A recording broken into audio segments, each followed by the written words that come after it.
Welcome, everybody, to the quick count of the Real Marks of Long Island.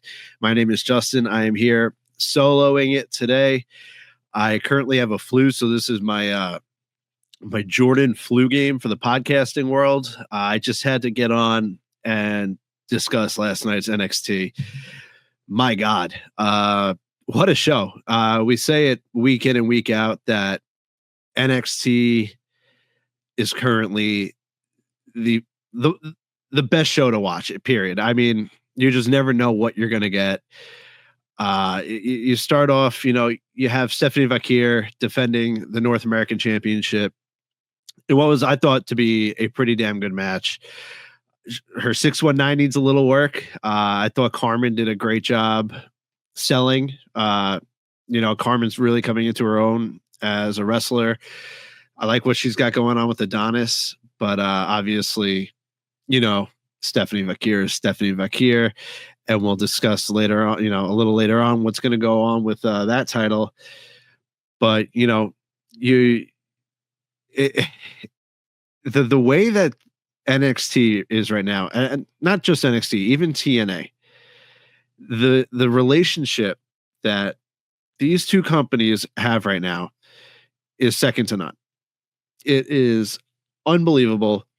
You have just left and right. You have just talent left and right. Like, yeah, you have Moose come over and face Lexis King in one hell of a match. Moose showed out. Lexis King looked great.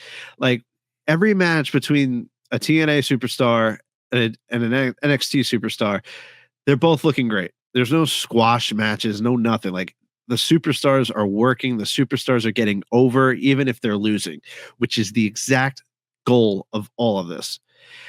And then you have Obafemi come out to confront Moose, and now at Roadblock at the MSG Theater, you're going to have NXT World Championship and X Division title both on the line. So now you're finally going to get either a TNA superstar holding an NXT championship or an NXT superstar holding a TNA championship. My God, like, what else could you ask for? Honestly, that Moose and Lexis King match, I thought it was awesome. I mean, I got, chills watching Moose in an NXT ring, and he looked great. He looked fantastic. He is so athletic. And for the people that don't watch TNA now, get to see the quality of wrestling that they have going on over there. It's unbelievable. I'm at a loss for words. Last night's show was just so much fun. And, everyone says that Triple H's Shawn Michaels is cooking. I mean, he is cooking, but I mean, when you're given what you're getting right now, like, he's got a bag full of goodies at his disposal. And he is just boop, boop, boop, boop, like, easy peasy. He is cooking like Easy Mac. Like, there's no way to mess it up. Pretty much that's how I'm seeing it. Oh, this is not going to be a long episode at all. Next, you have the returning Hardy Boys. The Hardy Boys return together inside a WWE ring. First time in NXT against a no quarter catch club. What a match. I mean, it's going to be a broken record saying what a match, because honestly, what a match.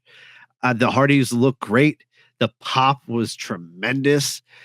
They had their own shirt, so WWE is already making merch for them. So, you have people, I think it was WrestleVotes, and I forget who else, but someone reported that pretty much WWE sees them having a run on the main roster sometime in like the summer, which would be awesome. I kind of hope that they do get their last run together. I know Jeff Hardy has come out and said that he would like to prove to WWE that he's not a screw up and that he's better. So I love the Hardys. So I hope that they get it. They still got it, obviously.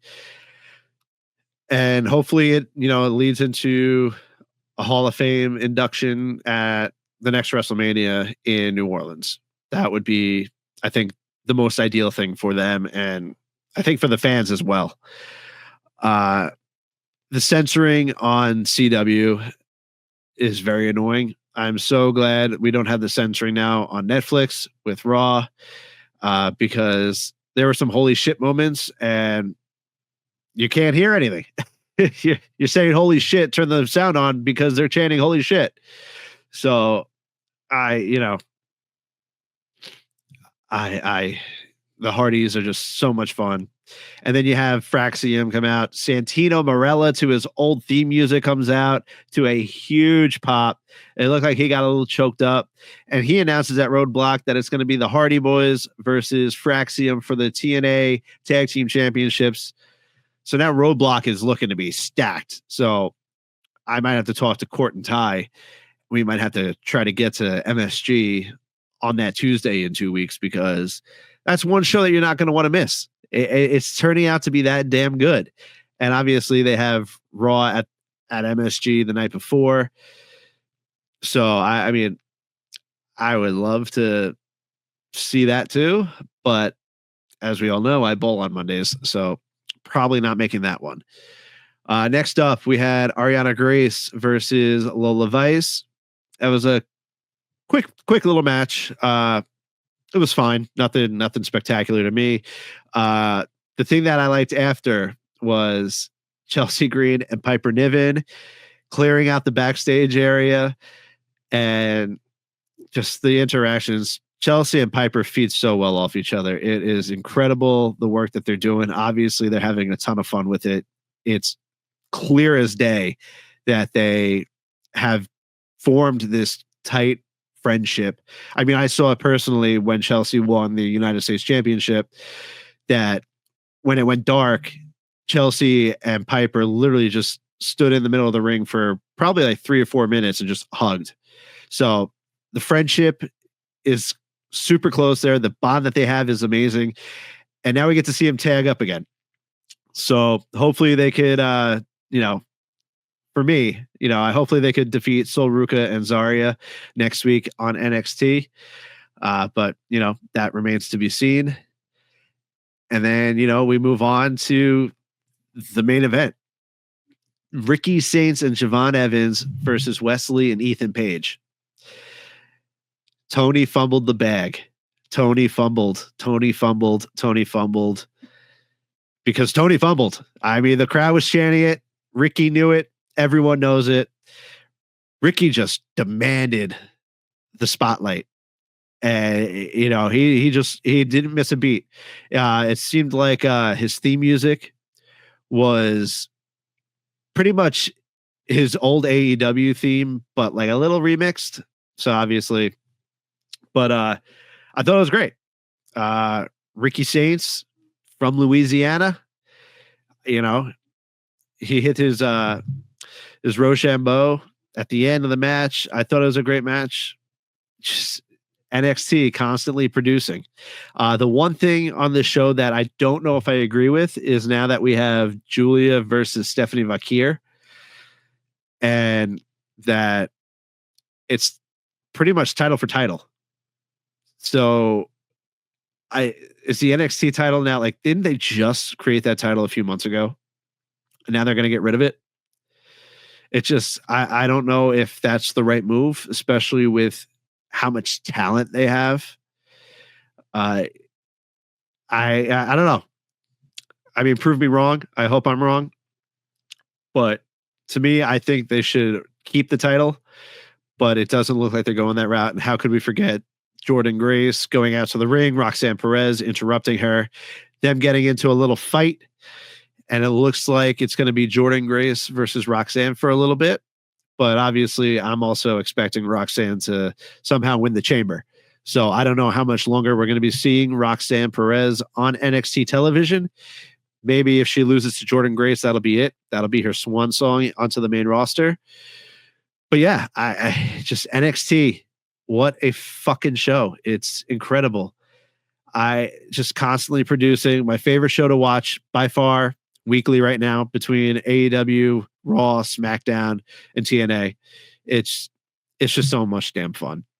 We're at the 10-minute mark. I need to blow my nose really, really badly. I'm sure I sound like I don't know. I don't even know what I sound like.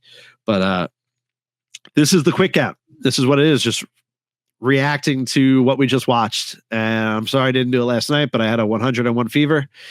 But Joe Hendry shouted me out. Joe Hendry was at the Ranger Islander game, and my sister ran into him, and he did a little like cameo for me. So I cannot wait to get to Slammiversary at UBS Center in July. I will be there.